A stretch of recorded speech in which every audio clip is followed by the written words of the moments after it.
damos início a mais um episódio do Pentecoste Podcast e hoje eu tô com uma convidada muito especial, pra lá de especial, a missionária Ilma. Ela tem uma história de vida maravilhosa, com muitos aprendizados, muitas coisas que ela viveu na África durante 20 anos e hoje em dia está no Canadá, continuando trabalhando com as missões e a gente vai ouvir um pouquinho sobre ela. Bem-vinda, Ilma! Obrigada. Minha querida, eu gostaria de saber assim, você tem uma história muito linda com Jesus, muito tempo trabalhando na obra e eu gostaria de saber como é que foi teu chamado. Você já nasceu num lar cristão? Como é que foi a sua conversão? Como que foi esse chamado para Cristo, trabalhar e entrar na tua vida? Olá, bom dia para todos. Como ela falou, meu nome é Ilma. Eu me converti na Igreja Presbiteriana de Tupã, no estado de São Paulo, em 1985. E desde aí, minha vida com Deus foi uma jornada assim espiritual, de conhecer Deus e fazer Ele conhecido. A partir desse momento que eu me converti, a minha vida mudou. Eu não fui mais a mesma pessoa, porque Deus entrou na minha vida e fez uma transformação, porque esse é o nosso Deus, né? E depois eu me converti na Igreja Presbiteriana, mas na verdade eu não cresci espiritualmente na Igreja Presbiteriana, porque eu me mudei para outra cidade, Pompeia, e aí depois eu comecei a frequentar a Igreja Holiness de Pompeia. E foi lá então que eu comecei a crescer espiritualmente. Amém. E comecei a participar de vários grupos, né, de acampamentos espirituais. Então tudo isso contribuiu para o meu crescimento espiritual em Deus. Ilma, e como que você entendeu que você tinha esse chamado para a África, para missões? Porque você era uma jovem ali cheia de paixões, convertida, como muitos jovens, né? E eu acho que a grande dificuldade, a grande dúvida que muitas pessoas têm é de saber se missões é para mim. Porque eu acredito que missões tem várias formas de você trabalhar com missões, né? Você ir para campo, você ser um mantenedor da obra, você orar por missões, enfim. Cada um tem o seu chamado dentro de missões, mas sem dúvida todos são convidados, né, a trabalhar com missões. É o ID de Jesus. Mas como é que foi especificamente isso? Você falou, é pra mim isso, Deus tá falando comigo que eu tenho que ir. E ainda mais África, né? Que a gente sabe de todos os desafios que a África oferece. Bom, foi um processo, porque não é só você falar eu vou para a África, né? Primeiramente, Deus precisa pôr esse desejo no seu coração e mostrar para você a vontade dele, aonde que ele quer você. Porque é importante que a gente saiba a vontade de Deus, aonde ele quer nos colocar para servir. Então, para mim, foi um processo. Eu tive que ser lapidada por Deus. Eu quis ir para isso quando eu recebi esse desejo no meu coração de ir, mas Deus não deixou eu ir por pelo menos 5 anos. Eu fiquei na minha igreja, onde que eu fui trabalhada por Deus. Eu participei de muitos estudos bíblicos, aconselhamentos, e nesse processo, a liderança da minha igreja, né, que eu não posso deixar de citar o pastor Haroldo e pastor Marçal, outros líderes da igreja que me auxiliaram a crescer nessa missão com Deus. E então eles sentiram também que eu tinha um chamado, então eles me orientaram para poder eu ser lapidada por Deus a chegar o momento de eu poder ir para a África. Mas quando você chegou lá, Ilma, falou, ok, agora é o momento, cheguei na África. Como é que foi essas suas primeiras impressões? Como é que foi a adaptação à cultura? Porque imagina, você está vindo do interior de São Paulo, Brasil, onde a gente tem todas as facilidades, todos os recursos. E você chegou lá, como é que foi? Bom, para mim chegar até a África, eu tenho que citar que eu passei por um estudo bíblico de 2 anos. Eu passei em Jocum, em Belo Horizonte, onde eu fiz a escola de treinamento de discipulado para aprender a ser um missionário. Eu passei por esse processo e essa igreja investiu em mim e me enviou lá também para fazer esse treinamento. E depois daí, que foi no ano de 1997, então que eu segui para a África com auxílio dessa igreja. E minha ida para a África, quando eu fui com Jocum também, em 1995. Eu fui com Jocum, porque eu tenho que citar como que foi o início desse desejo de ir para a África, porque na verdade meu desejo era ir para o Marrocos primeiro, e depois eu iria para a Inglaterra para aprender inglês, e então eu iria no Marrocos, né? Ficaria no Marrocos como fazedores de tendas. Mas Deus, que sabe todas as coisas, Ele mudou todos os planos, porque eu tinha todo esse desejo no meu coração de fazer isso, mas não era de Deus naquele momento. Então Deus mudou a história, e aí então Ele me levou para uma conferência missionária em Belo Horizonte. E era uma conferência que falava sobre o mundo muçulmano. Meu Deus. Sorry. Já é outro universo, né? A África e o mundo muçulmano. Eu passei lá nesse seminário falando sobre missões e sobre África e como servir a Deus em missões.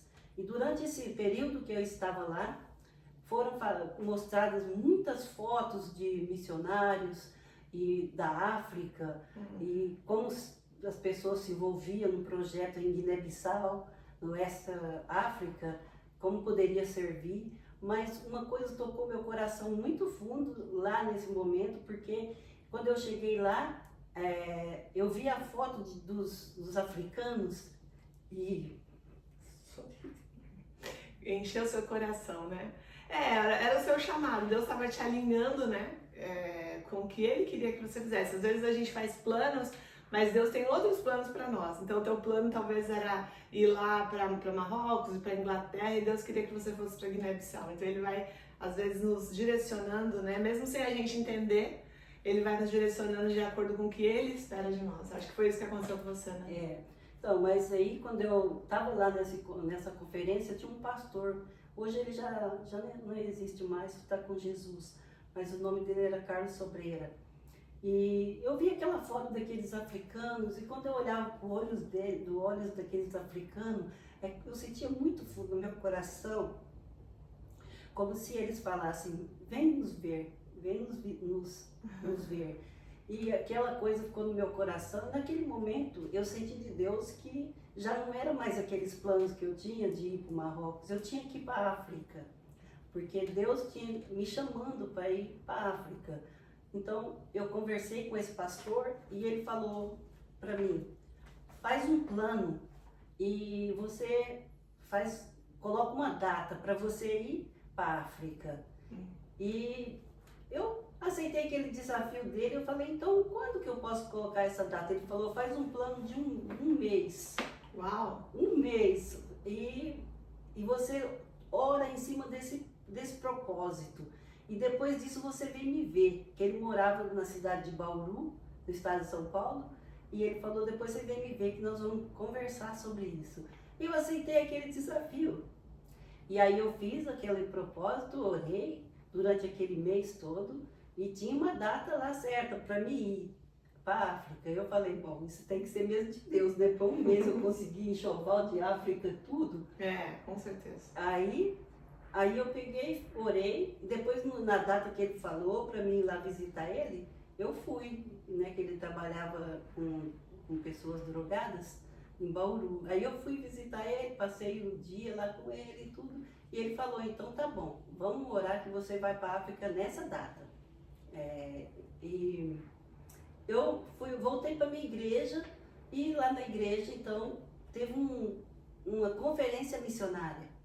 E nessa conferência missionária o pastor falou assim: hoje nós vamos levantar uma oferta. Mas hoje essa oferta é especial Para missões. para missões.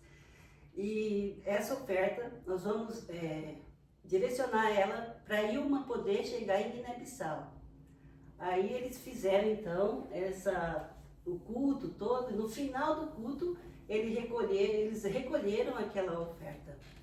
E eles contaram a oferta e no final do culto eles falaram, nós queríamos compartilhar que o dinheiro que nós recolhemos é exatamente o dinheiro que a Ilma precisa para ir para a África.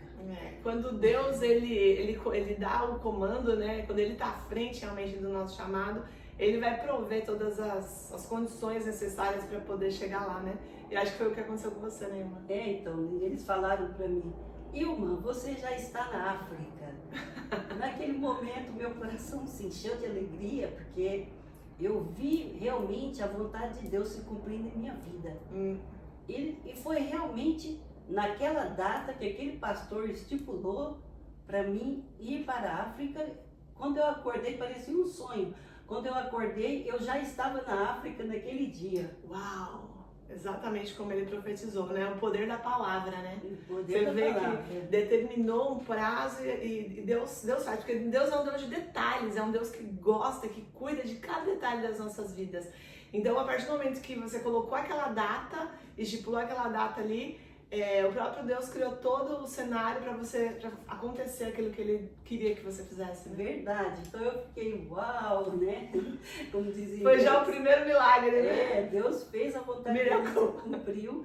E como num sonho, eu já estava na África. Eu peguei minhas coisas, eu sozinha, nunca tinha andado de avião, mas peguei minhas bagagens e tudo e fui sozinha em aventura para a África. Mas, Ilma, chegando lá, você foi especificamente para algum projeto ou você foi para implantar novos projetos? Como é que foi seu primeiro dia? Você falou que chegou na África e uau! E como é que foi? Qual foi a sua experiência, as diferenças que você encontrou? Bom, para mim foi bastante chocante, né? Que eu tinha uma expectativa da África, mas quando eu cheguei lá era mais do que uma expectativa, né? Porque a África é um país muito primitivo, especialmente Guiné-Bissau, que não tem água, não tem luz, a água tem que pegar lá na fonte e a luz, dependendo de onde, só na capital que tem luz e nas vilas, nas tabancas, falado assim, não tem luz. Então quando eu cheguei lá, eu cheguei na capital, ainda tinha, mas depois eu tinha que ir para Gabu. Gabu é mais ou menos uns 50 quilômetros, mais ou menos, ou mais, de Bissau, indo para Gabu, né? E quando eu cheguei em Gabu, eu fui trabalhar nesse projeto junto com o Jocum, de Guiné-Bissau. E eu tinha um projeto de trabalhar na área de saúde. Como eu tinha feito um curso de auxiliar de enfermagem, então eu me propus ir para Jocum e começar esse projeto, usando esse projeto também de área de saúde para alcançar as pessoas através do evangelismo. Uau! Ilma, e você lá também encontrou a sua parte afetiva, a sua parte amorosa. Você também se casou na África, não foi isso? Isso. Chegando na África, assim, eu vou voltar um pouquinho atrás para chegar até aí. E chegando na África, tudo para mim era muito diferente. Eu ficava pensando, meu Deus, como é que eu vou viver aqui para pegar água no poço para tomar um banho? Como é que eu vou dormir aqui com medo de algum animal vir, sei lá? E quando eu cheguei na África, uma coisa engraçada que eu cheguei para ir para a Missão Jocum, aí eles falaram para mim, vamos pegar um táxi. Aí quando eu pensei que vinha um táxi para pegar eu, minha bagagem, para levar para Jocum, aí veio um burrinho. Trouxeram um burrinho e então colocaram as minhas bagagens em cima. Eu fui andando atrás do burrinho e eles chegaram até Jocum desse jeito, as bagagens em cima. E conforme eu ia andando assim, naquele lugar, ia vendo aquelas mulheres, porque lá é normal as mulheres ficar a parte de cima sem roupa, a parte de baixo coberta. Eu olhava aquilo e falava, nossa, como é que pode? Como é que eles podem ficar desse jeito? A gente como brasileira, de sempre coberto, né? E eu fiquei admirando. Então, A cultura, né? Então para mim, assim, foi um tempo muito difícil de adaptação e eu ficava pensando como é que eu vou viver nesse lugar, né? Mas depois, quando eu estava lá, assim, vivendo dentro de Jocum nesse período de adaptação, Deus me deu uma palavra que está em Deuteronômio 29:5. Deuteronômio 29:5? Vamos achar aqui. Mas que interessante, né? Hoje em dia eu acho que eles estão indo de pau de arara, pelo que eu tenho visto. Então, e assim... 29:5? Pera lá. Cadê? Que é 9? Glórias a Deus. Isso. Essa palavra falou muito ao meu coração e foi com essa palavra que eu comecei a me envolver com a cultura e com o povo. Diz assim: durante os 40 anos em que os conduzi pelo deserto, disse ele, nem as suas roupas, nem as suas sandálias, os seus pés se gastaram. Esse? Isso. Amém. Então, acabou? Acabou. Depois vem falar no 6, vocês não comerão pão, nem beberão vinho, nem qualquer outra bebida fermentada. Fiz isso para que vocês soubessem que eu sou o Senhor, o seu Deus. Isso.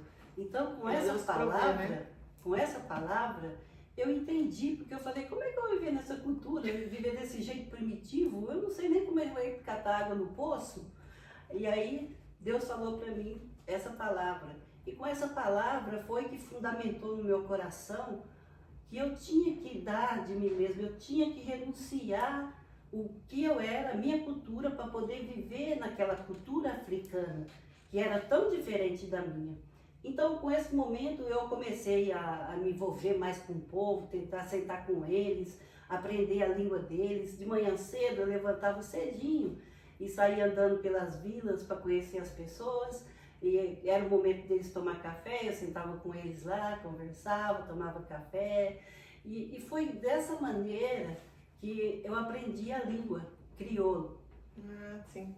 E aí, então, a partir desse momento, meu trabalho missionário começou a ficar melhor lá em Guiné-Bissau. Eu acho que esse é o princípio básico do missionário, né? Realmente emergir na cultura, porque não adianta você querer impor a sua cultura na cultura deles. Ao contrário, você tem que entrar na cultura deles e trazer eles para Cristo, né? Porque a gente, quando sai do nosso país, a gente não pode ficar tentando viver a nossa cultura naquele país. A gente tem que se envolver, principalmente quando você tem esse chamado, você tem que esquecer que você é brasileiro ou português, o que é, mas se tornar mesmo um africano, para poder alcançar o coração daquela nação e aprender a língua dele, que é o principal, para poder se comunicar e alcançar o coração dessas pessoas que você quer trabalhar. E aí a gente ia falar a respeito, ao todo você ficou lá, foram 20 anos, não é isso? 15 anos. 15 anos. 15 anos. E aí, nesse período, você conheceu também seu ex-marido? Sim. Essa história foi bastante engraçada, a maneira que eu conheci ele. Porque quando eu cheguei em Jocum, em Gabu, ele já estava lá. O nome dele é William. E ele já estava lá trabalhando e ele trabalhava com um rapaz de nome Mamadou Diallo. E através desse rapaz que eu comecei a conhecer o Will, porque ele trabalhava com o Mamadou, que o Mamadou estava muito doente, com tuberculose, tinha malária, então ele estava assim muito fraco. Mas e o seu ex-marido era um missionário também? Ele era um missionário também. Ele chegou primeiro do que eu alguns meses e eu cheguei depois. E ele começou a trabalhar com o Mamadou, para ajudar ele, para carregar ele para lá e para cá, para tratar dele, né? E um dia eu estava na minha casa, eu morava numa casa na Jocum, com umas 20 mulheres, tudo solteira. E então ele chegou para mim e falou: Ilma, preciso falar com você. Aí ele chamou e ele falou para mim assim: olha, o Will mandou te falar que ele quer casar com você. Eu levei um susto, porque realmente eu estava orando por um marido. Mas eu levei um susto e ele falou assim, que que você pode escolher onde que você quer casar com ele. Se é aqui no Canadá, aqui na África, se é no Canadá, aqui na África ou no Brasil. Porque ele é canadense. Ele é canadense. Eu falei, não pode ser. Você está brincando comigo? Ele falou, não, é verdade. Eu falei, olha, meu amado, eu não vou te dar essa resposta que você está querendo agora, mas eu vou orar a Deus. E se Deus confirmar isso no meu coração, então vai ser. Aí ele foi embora, porque o Will tinha que ir para uma outra tabanca, que é Sitiambote, e ele tinha que trabalhar lá. Aí ele foi para trabalhar nessa tabanca e eu fiquei em Gabu, mas eu fiquei em oração nesse período. Até que chegou o momento que o Will terminou o que ele tinha que fazer nessa tabanca, ele voltou para Jocum de Gabu. E aí então ele veio conversar comigo. Aí eu peguei, sentei com ele, eu falei, olha, o Mamadou falou isso pra mim, um cupido, né? Às vezes precisa de empurrãozinho, né? Ele falou pra mim isso tudo e tal, que você tava, que eu falei que queria casar com você. Aí eu peguei e falei, mas isso é verdade? Que você... no momento ele falou, não é verdade. Eu fiquei muito decepcionada, né, com aquilo lá. Mas depois disso, a gente foi se conhecendo mais, indo na casa do Mamadou, conversando, e foi se conhecendo. E aí foi que aconteceu esse relacionamento com ele, né? Uhum. E desse relacionamento vieram os frutos, né, Ilma? Depois vocês tiraram esse casar, como é que foi? Demorou um pouco pra gente morar, porque a gente ainda estava na Jocum, e chegou um momento que o Will teve que voltar para o Canadá. E ele veio para o Canadá e eu fiquei lá sozinha na missão. Mas ele ficou um tempo, que ele veio de férias, e depois ele voltou para Jocum, e então a gente foi se conhecendo assim mais nesse período de volta que ele teve, e foi assim que a gente se relacionou. Mas, na verdade, a gente se casou em 1997, em fevereiro de 1997. Vocês se casaram na África mesmo? Nós se casamos no Brasil. Ah, no Brasil. Nós fomos casar no Brasil. E depois que nós nos casamos, nós voltamos. Então, e naquele momento ali, aquelas mulheres ali compartilhando comigo a minha dor, até que chegou o momento que era a hora do enterro. O pastor chegou até mim, onde que eu estava, e falou, Ilma, é hora de irmos. Aquela palavra me doeu tanto no coração, porque foi o momento que ia me separar eu da minha filha. Eu saí com o coração muito quebrado, chorando até aquele local do velório, onde que ia ser enterrada a minha filha. O pastor deu uma palavra, essa palavra estava em João 12, 24. Eu só vou citar, que fala assim, se o grão de trigo cair na terra e morrer, produzirá muitos frutos. Mas se cair na terra e não morrer, ficará ele só. Então, ele me deu essa palavra e eu fiquei entendendo, eu fiquei pensando, mas o que essa palavra significa? Essa palavra, minha filha está sendo morta, o que tem a ver com a minha filha? Então, ele deu essa palavra e compartilhou junto com aqueles líderes, porque só eu de mulher que estava naquele momento, junto com o Will do meu lado, e os pastores e líderes, tudo ali junto comigo. E ele deu essa palavra, e aí um dos líderes, os principais da aldeia, né, que é como se fosse um reinado lá, ele chegou, ele falou para mim assim, Ilma, nós estamos aqui, mas estamos apreciando o que você está fazendo, porque esse ato que você está fazendo, de enterrar sua filha aqui nesse terreno africano, desculpa. Não, porque você ali como brasileira e ele como um canadense, você enterrando no solo africano, né? E ele falou assim, ele falou naquele momento, no momento que você colocar a sua filha aqui, você se torna um conosco, você se torna família conosco, você não é mais nenhuma outra pessoa, você é um conosco, você é parte da nossa família. Você estava colocando sua semente ali, né? O que você tinha de mais precioso naquela terra. Por isso a palavra. Então essa palavra foi a que Deus te deu naquele momento que você se agarrou a ela, né, Ilma? para poder superar esse luto. Como é que foi isso? Então, com essa palavra, eu fiquei assim muito pensando sobre isso, como que iria produzir fruto essa palavra que Deus me deu lá naquele momento. Então, naquele momento que colocaram a minha filha lá naquele lugar, assim, como se estivesse enterrando eu também junto naquele lugar. Eu queria estar lá junto com ela, né? Meu sentimento era esse. Mas tudo bem, assim, passou aquele velório, eu tive que voltar para casa. E aí então o pastor falou: vem para Bissau, na capital, para passar uns dias aqui. E eu fui para Bissau. Então a igreja de Bissau, que era a igreja evangélica local, algumas pessoas vieram para me dar os pêsames, toda aquela coisa, né? E um casal de coreanos que suportaram muito nós naquele momento, que davam palavras de conforto.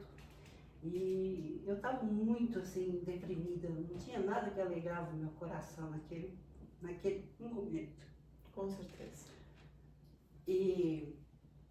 Mas naqueles dias que eu estava lá naquela casa, eu comecei a falar com Deus toda a minha dor que estava passando comigo, que eu estava muito triste mesmo, arrasada. E naquele momento Deus me mostrou a figura de um leão. Assim, naquela oração que eu estava, eu vi um leão. E eu falei: Deus, o que significa esse leão? Aí Deus falou comigo: esse leão significa a força que eu estou dando para você. Uau! O leão é o próprio Deus, o próprio Jesus, o próprio Deus, né? Esse leão significa o poder que está em você. E eu quero falar para você que, para você não olhar, tá lá, acho que está em 2 Coríntios, essa palavra, que fala para olhar para as coisas espirituais, não as que estão aqui nesse mundo, as terrestres, porque essas coisas passam, são corrompidas, mas as coisas que estão no céu são espirituais e elas permanecem para sempre. Amém. Então, com essa palavra que Deus me deu, que Ele ia me fortalecer, que Ele ia me dar essa força como leão, para me poder passar por esse deserto que eu estava passando. E então, nesse momento, com essa palavra, que eu me apeguei nessa palavra, né? E eu continuei caminhando, depois disso tudo, eu voltei para o Brasil, porque eu ia ter meu próximo filho no Brasil, né? Que eu estava esperando já. E aí, Estela, eu fui pro Brasil, depois daquele tempo. Você estava grávida de quantos meses nessa época? Eu estava de 6 meses de grávida. Uau! E passando por todo aquele luto, juntamente, assim, ainda doente ainda, né, que eu estava doente. E aí, então, eu fiquei um tempo ainda em Guiné-Bissau, depois eu fui pro Brasil para ter o segundo filho. E chegando lá no Brasil, nós fomos lá para descansar, tal, passar aquele período. Quando chegou o momento de eu ter o segundo filho, naqueles dias que estava quase completo o termo de 9 meses para o bebê nascer, eu senti que aquela criança dentro de mim não estava se mexendo mais. Passou uns dias e eu comecei a sentir uma coisa ruim no meu corpo. Eu não sentia aquele bebê mexendo dentro de mim. Eu peguei e falei: me leva para o hospital. Ele me levou para o hospital, na minha cidade, Pompeia, e eu cheguei lá, fizeram uma ultrassom, mas eles não me falaram naquele momento nada sobre aquela criança, o que estava acontecendo.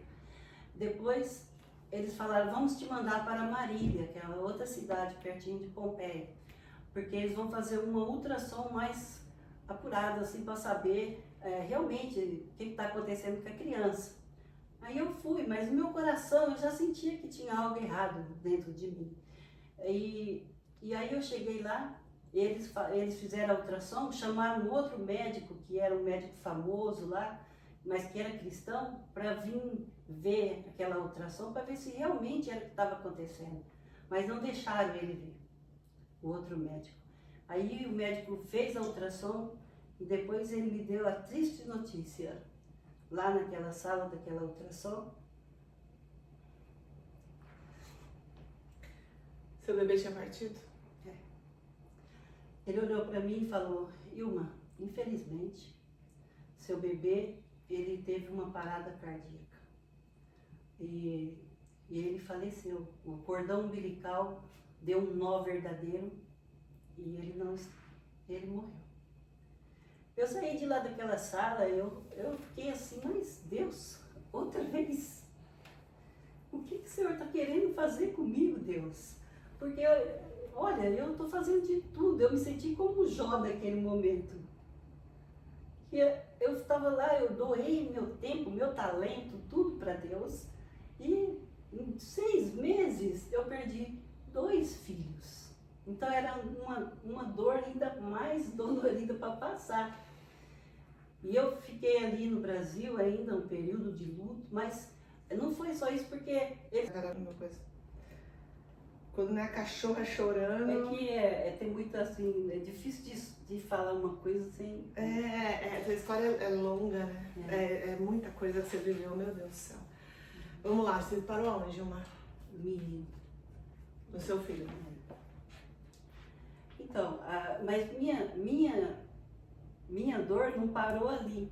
Naquele momento que eu perdi aquela criança, eu tinha que ir para o hospital para poder induzir aquele parto, para fazer aquele bebê nascer. E ia ser um bebê que ia nascer, eu tinha que esperar aquele bebê nascer, que era uma criança que já estava morta dentro de mim. E eu fui para o hospital, e lá no hospital os médicos se reuniram e decidiram que não iam fazer uma cirurgia para poder tirar aquele bebê de dentro de mim, que já estava morto.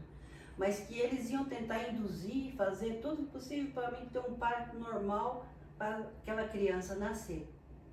Assim, os pastores, os líderes da igreja chegaram até o hospital para conversar sobre o meu caso, e eles então conversaram com os médicos e decidiram que eles iam induzir aquele parto. Resumindo, eles tentaram induzir aquele parto e fizeram vários procedimentos comigo para mim poder ter aquela criança normalmente, num parto normal.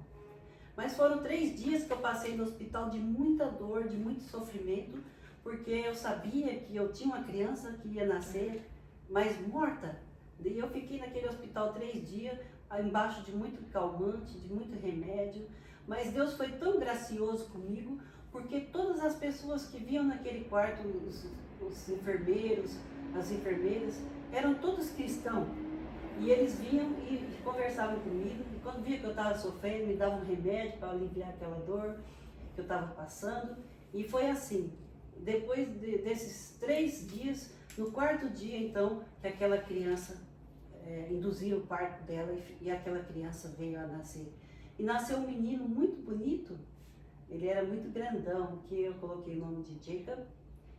E naquele momento eu só segurei ele nos meus braços por momentos, porque eles não queriam nem deixar eu ver aquela criança. Eu falei, não deixa eu ver meu filho. Aí eles entregaram para mim aquele bebê já morto, sem vida. E eu olhei para aquela criança e foi ali o meu momento de ter aquela criança nos meus braços e ao mesmo tempo se despedir dele, né? E foi assim que aconteceu a história dos meus filhos, né? Mas Vilma, Deus levou dois anjinhos, mas Ele também te presenteou com outros, né? Aquela sementinha lá na África, ela floresceu e ela te deu frutos, né? Sim. Conta um pouco como que veio a adoção na sua vida. Bom, a adoção, eu já tinha esse desejo antes de casar, porque a gente já tinha decidido que iria adotar umas 2 crianças antes. Mas, depois que meus filhos morreram, nós passamos um tempo sem filhos. E eu já ficava sentindo assim um vazio muito grande dentro de mim. E eu sabia que eu tinha que preencher aquele vazio com criança, para ter aquela casa de alegria com crianças, né? Aí começou esse processo muito difícil para adotar crianças. E tinha um orfanato, que é o Orfanato Emanuel, em Bissau, da missionária Isabel. E eu procurei muitas vezes lá uma criança para adotar, vi várias crianças e nenhuma deu certo. Porque a adoção não é só ir lá como se fosse no mercado e falar, quero essa criança, vou levar. E na África as pessoas pensam que é fácil, mas não é não. É bem burocrático, né? Então, a criança que você vai escolher precisa ser aquela que Deus quer que você... Ela é escolhida para você viver dentro da sua família. E realmente foi esse processo, né? Eu procurei outras crianças, não deu certo, mas chegou um momento que eu fui lá no hospital de Bissau, porque tinha uma outra missionária trabalhando no neonatal, e quando eu cheguei lá naquele hospital, eu vi aquele bebê pequenininho que cabia numa caixa de sapato. Ele pesava só 800 gramas. Meu Deus do céu. E era muito pequenininho. Recém-nascido? Recém-nascido.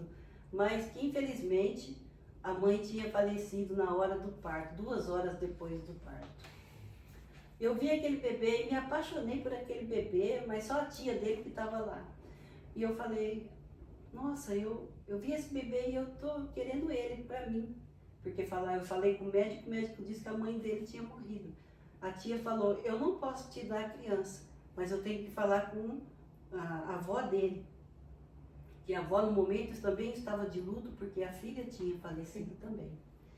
Eu falei, tá bom, então. E ela falou, você também tem que falar com o médico. Aí eu falei com o médico falou, nem se ele te der a criança, eles têm que vir aqui para te entregar, porque nós não podemos. E essa criança tem que ficar mais 2 semanas para completar o termo dela na estufa. Aí eu saí do hospital e fui procurar onde que estava a família, que é o Joshua, né, que eu dei o nome de Joshua. Fui procurar a família dele e procurei a família, falei com a avó que estava chorando muito com a perda da filha, mas ela falou, sim, nós podemos te dar essa criança. E passou o tempo que o médico falou, eu com o coração apreensivo, né? Porque eu falei, pode ser que eles vão mudar de ideia, mas não foi. Quando chegou o tempo determinado que o médico falou, eu já fui lá com roupa, tudo preparado, e cheguei lá no hospital, eles falaram, a família toda estava lá junto, pegaram a criança, embrulhada em alguns panos, não estava nem com roupa. Aquele bebê tão pequenininho, eles pegaram... Eles colocaram na minha mão e falou, aqui seu filho, leva Deus te ele pra restituiu. casa. Deus te restituiu. Esse é o teu filho, cuida dele para nós.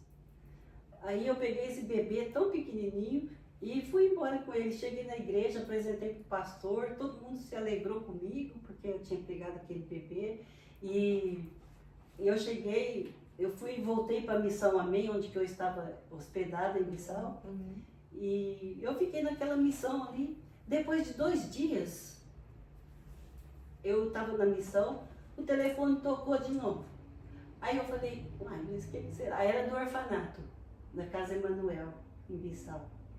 O orfanato ligou e falou, Ilma, tem aqui uma menina, ela só tem 1 ano e meio. E se você quiser ela, você tem que vir pegar ela agora, porque a família está toda aqui e está pronta para entregar com o documento na mão. Meu Deus. Eu falei, Jesus. Estava nascendo a sua segunda filha. Eu falei, Jesus, você está brincando comigo. Outro filho, mas eu falei, Will, vamos lá ver? Aí o Will falou, vamos. Chegamos lá, estava a Hannah, que é hoje a Hannah que eu tenho, e eu dei esse nome para ela, e ela estava tão pequenininha correndo para lá e para cá, mas eu vi que ela tinha essa esperteza nela, assim. Ela era de uma criança diferente, né? Mas estava triste. Eu sentia tristeza no coração dela, porque a mãe dela também tinha falecido naqueles dias. Olha como é que Deus faz, né? Os 2 perderam as mães e você perdeu seus 2 filhos. Ela um pouquinho mais velha do que ele, né? Diferença de idade pouca da menina para o menino, e a mesma coisa com seus filhos biológicos. Como que Deus faz, né? Esse Deus é um Deus de detalhes, é um Deus que cuida de nós em todos os sentidos, em todas as áreas da nossa vida. E naquilo que mais te machucou foi também a maior bênção da sua vida, seus filhos que você ganhou na adoção. Na verdade, essa adoção, ela me abençoou a curar aquela dor de mim que eu estava sentindo. E eu fiquei bastante agradecida a Deus, porque Ele escolheu aquelas crianças para mim. Não fui eu que fui lá escolher, porque as que eu escolhi não deu certo. Mas Deus colocou a criança certa, no momento certo, para ser minha família. Nossa, Deus é lindo. Naquele momento ali foi até engraçado, porque eu tinha que decidir ali se eu ia levar ela ou não. Era questão de minutos. Eu falei, Will, vamos orar de oração de emergência. Aí então, nós oramos ali naquele momento ali, bem rapidinho, quase 5 minutos, o Senhor responde a nossa oração. Aí um olhou para o outro e falou, vamos levar. Aí então foi aquele momento de entrega, né? Que os pais foram lá, só tinha o pai, que era um senhor de idade, um pedreiro, assim, pegou a criança. Um fato importante é que eles estavam me dando a criança, porque na cultura deles, quando a mãe morre, que é a cultura balanta, a criança, o mesmo espírito que matou a mãe vai matar a criança. Então eles queriam tirar a criança de lá para a criança não morrer com a mesma coisa que a mãe tinha morrido. Oh, meu Deus. Então naquele momento eles estavam ali com o documento, com a carta, tudo. Eles pegaram a Hannah, que eu dei o nome Hannah, e no momento naquele momento o nome dela era Quinta. Mas pegaram ela, Quinta, e chegaram até mim e falou, olha, aqui sua filha. Ela estava com um decreto de morte, então, né? É. Deus transformou aquilo em vida e hoje em dia é uma garota linda. Tá com quantos anos? Tá com 24. 24 anos, uma menina linda, que trabalha na obra do Senhor. E olha como é que Deus faz, né? É. Então, né, a Hannah, nós pegamos a Hannah naquele momento, agradeci a família e falei para aquele senhor, olha, a sua filha, eu prometo, que eu vou cuidar dela muito bem e que ela vai ter um futuro, porque nós somos de Deus e nós vamos ensinar para ela a amar a Deus. E você pode ter certeza que ela vai ser uma pessoa de Deus e que você pode ir visitar ela no momento que você quiser, porque eu quero que ela tenha esse vínculo com a família para saber as raízes, de onde que ela veio, né? E então esse momento foi um momento assim de entrega da família para mim. Eu peguei aquelas duas crianças, voltei para a Missão Amém, e aí começou a minha luta, né, de ter uma família instantânea. A minha família instantânea. Nasceu a família de uma hora para outra. É. E aí foi aquele de buscar roupa para criança, fralda, aquela coisa tudo. Eu fiquei quase doida naquela semana com tudo aquilo. Mas Deus é tão bom que eu tinha uma senhora que me ajudava lá na aldeia onde que eu morava. Então ela veio para a cidade e aí então que ela começou a ajudar e ser aquela, como eles falam, aquela amadora de bebês, como falam na África. E ela veio e começou a ajudar eu naquele processo de ter aquela família. Oi, Ilma, mas Deus não parou por aí, né? Ele te abençoou com mais filhos. Depois disso, vocês vieram para a África. E como é que surgiu a adoção dos outros 3 garotos? Como é que você entrou na sua vida? Bom, foi um longo processo. Depois de eu ter os meus filhos, já estavam um pouquinho grandinhos, tudo. E eu conheci, como eu falei lá no início, eu conheci o Mamadou. E nesse tempo que eu estava na África, o Mamadou se tornou minha família.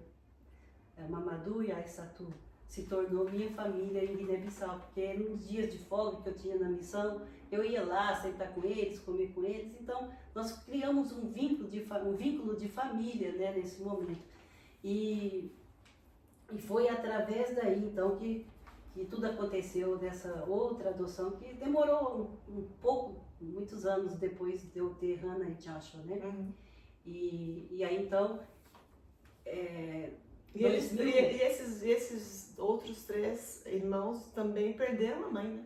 perderam os dois, perderam a mãe e o pai. Mas o pai, que era o Mamadou, faleceu primeiro acho que foi em 2008, que ele pegou câncer no pulmão. Uhum. E aí ele faleceu, deixando a Aissatu sozinha com 3 crianças pequenas. Uau. Na verdade, eles tinham 5 filhos, que é a Isabel, a Aissatu, Dibril, e tinha o Josué e o Davi.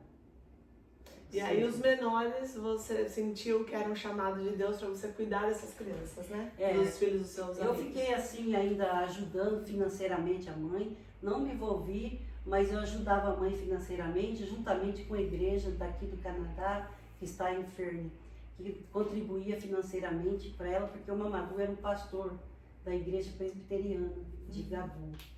Ele era o ministro da igreja. E aí então, em 2016, a mãe também veio a falecer, deixando 3 crianças, né? Que eram o Davi e o Josué. Depois que o Mamadou faleceu, ela teve um relacionamento amoroso com outros homens, E E aí teve mais garotinha. uma filha que é a Elina. Eu coloquei o nome de Elina. E como a Ana, que era a menina mais velha, que tinha 18 anos, ficou com toda essa responsabilidade de criar aquelas crianças. Criar os irmãos, né? Aí eu fiquei penalizada dela de ter aquele cuidado com 18 anos e ter que cuidar daquelas crianças sozinha. Então, eu senti no meu coração que eu tinha que fazer alguma coisa como família, que eu tinha que me envolver para poder ajudar aquelas crianças a ter um futuro melhor e ter uma vida melhor. Então, em 2016, eu fui lá depois do velório da Aissatu, eu fui lá em 2016, visitei eles, e aí que surgiu o desejo, então, de eu adotar essas 3 crianças menores. E agora está no processo já de finalização, né, de cidadania canadense, a documentação está toda em... E logo, logo eles vão estar aqui no Canadá também com você. Então, foi um longo processo, né? Na verdade, não foi fácil a adoção, foi um longo processo e ainda está sendo, né? Porque eles estão hoje no Brasil, Davi e Josué já estão no Brasil esperando a documentação deles, e a Elina está em Portugal também com a irmã mais velha, esperando também logo daqui do Canadá. Vão estar aqui em nome de Jesus. Mas, minha querida, de tudo isso que você viveu, entre perdas e luto e também restituição, adoção, meu Deus, foram muitas coisas, hein? Foram muitas coisas. Eu falo que é uma jornada com Deus. Deus te forjou realmente ali durante todo esse processo como um vaso, né? Te quebrou toda, mas conseguiu ali te fortificar e fazer um vaso mais bonito ainda. Mas, Wilma, que mensagem que você tem para deixar para as pessoas sobre a questão daquela pessoa que sente um chamado, que o coração queima quando ouve falar de missões? Que mensagem que você tem para essas pessoas sobre qual o caminho, o que ela deve fazer, o que você gostaria de dizer para elas? E se você puder terminar com uma oração, a gente vai ficar muito feliz. Eu acho que o mais importante, antes de você ir para uma missão missionária, você tem que se equipar. Você tem que se equipar, preparar e conhecer o país que você quer ir, para saber com qual ferramenta que você pode levar para servir naquele país. E o mais importante de tudo, antes de você ir, se envolver com a sua igreja. E doar o seu tempo para a igreja, estar junto com a liderança, para a liderança te conhecer e poder investir em você. Porque essa é uma parte importante, porque eles também vão fazer parte do seu ministério. Então você tem que se envolver com a liderança da sua igreja e você tem que fazer eles te respeitar também o seu chamado e acreditar na sua visão, né? Você tem que se vender, não, como que fala? Você tem que deixar eles conhecer você, né? Para você poder ir para o campo missionário. E você tem que se equipar. Durante o tempo que você está com a sua liderança, Deus vai estar te equipando, te mostrando as coisas que você deve fazer. Juntos, né? Eu acredito que seja mais forte, você ter uma robustez. Quando você vai junto com a igreja, te suportando, te apoiando. E você também ter a sua busca pessoal, né? De conhecer a cultura, respeitar a cultura, não querer impor ali a sua cultura. E ao contrário, para você poder alcançar aquelas vidas, trazer elas para Jesus, você precisa entrar no universo delas. Porque quando você vai para a missão, você precisa estar equipado, não só espiritualmente, mas emocionalmente. Sim. Porque quando você vai para uma nova cultura, fala outra língua, vai ter momentos de solidão. Sim. Que você vai ficar pensando no seu país, eu quero voltar. E como eu falei lá no começo, Deus me deu aquela palavra para mim poder ficar em Guiné-Bissau, que nem os sapatos, por 40 anos, os sapatos do povo de Israel não se estragaram. Então foi essa palavra que foi o fundamento da minha missão, que eu entendi que se eu ficasse lá, Deus poderia acrescentar anos da minha vida. Amém. E assim tem feito, né? E tem feito. Então, é importante você saber aonde que você está indo, a cultura que você vai enfrentar e se equipar para você ir com as ferramentas principais para começar esse ministério. E mais importante é você conhecer o povo que você vai trabalhar, a língua do povo e a cultura deles, como eles se comportam, para você não se chocar e não chocar eles. E não criar barreiras no campo missionário. Porque quando você, no momento que você querer infiltrar a sua cultura lá naquela cultura, lá você vai criar uma grande barreira, Resistência. uma resistência, e aí então o seu trabalho não vai ter fruto. Amém. Fica aí a dica. Minha querida, foi muito bom, muito enriquecedor. E obrigada por compartilhar momentos tão íntimos, tão difíceis, mas que Deus estava ali com você, te segurando todo momento, não te desamparando. Obrigada mesmo pela entrega e por essa palavra, por esse testemunho de vida. E deixa uma oração pra gente, pra todo mundo que está assistindo. Eu agradeço também, né, porque compartilhar tudo isso é difícil, mas eu sei que é edificante. Então, eu agradeço pelo momento, né, e eu espero que muitas pessoas possam ver isso e ser edificados. Amém? Então, vamos orar. Senhor Deus Todo-Poderoso, nós estamos aqui em Tua presença, Pai. Te louvamos, ó Deus, por tudo que nós passamos nessa vida, Deus, porque sabemos que são momentos momentâneos aqui nessa terra. Porque toda a nossa glória não está aqui nesse mundo. A nossa glória está no céu, onde que Jesus está sentado no seu trono de glória. E nós, Deus, estamos aqui para ser lapidados, para ser moldados, para se tornar como Jesus, na paciência, no amor, no zelo, em tudo que Jesus é. Nós somos discípulos dele, estamos aqui sendo moldados para parecer com Jesus, para que quando Jesus vier, nós possamos receber a coroa da glória. Amém. E Jesus falar, entrai para o meu reino, filho bendito. Assim que Deus fala na sua palavra. Então nós oramos a Ti nesse momento, Senhor, te agradecemos para que o Senhor possa nos abençoar, para que a gente possa continuar essa missão que o Senhor nos deu, Amém. De conhecer o Senhor e fazer o Senhor conhecido a todas as nações, todas as terras, povos e línguas. Amém. Nós te louvamos, Senhor, por tudo e te agradecemos em nome de Jesus. Amém.